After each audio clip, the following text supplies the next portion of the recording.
കാക്കനാട് അളകാപുരിയിലെ പൊറോട്ടയും മുട്ട റോസ്റ്റും അടിപൊളിയാണെന്ന് ഒരാൾ കമൻ്റ് ഇട്ടിട്ടുണ്ടായിരുന്നു.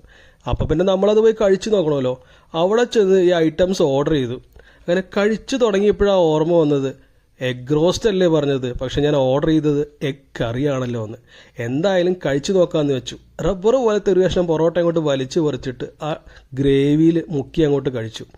അടിപൊളി കേട്ടോ, ഒരു രക്ഷയില്ലാത്ത ഐറ്റം, സൂപ്പർ ഗ്രേവി. പിന്നെ അത് കഴിഞ്ഞിട്ട് എന്തായാലും മുട്ട റോസ്റ്റ് കഴിച്ച് നോക്കണ്ടേ, അങ്ങനെ അതും ഓർഡർ ചെയ്തു. മുട്ട റോസ്റ്റ് കാഴ്ചയിൽ വലിയ കുഴപ്പമൊന്നുമില്ല, അടിപൊളി ലുക്കൊന്നുമല്ല. അങ്ങനെ അതും കോരിയിട്ടിട്ട് ഒരു കഷ്ണം പൊറോട്ട ആ ഗ്രേവിയിലും കൂടെ പിടിച്ചങ്ങോട്ട് കഴിച്ചു. ആ റോസ്റ്റ് എനിക്ക് അങ്ങോട്ട് അത്ര ഇഷ്ടപ്പെട്ടില്ല, കുറച്ച് ഉപ്പും കൂടുതലായിരുന്നു. ഇനി അന്നത്തെ ഒരു ദിവസത്തെ പ്രത്യേകതയാണോ എന്ന് എനിക്കറിയില്ല. പിന്നെ കോഫി ആസ് യൂഷ്വൽ അടിപൊളിയായിരുന്നു. അപ്പോൾ ഇത് നമ്മുടെ കാക്കനാട്ടെ അളകാപുരി. നമുക്ക് ഒരുമിച്ച് യാത്ര ചെയ്യാം, ഒരുമിച്ച് ഭക്ഷണം കഴിക്കാം.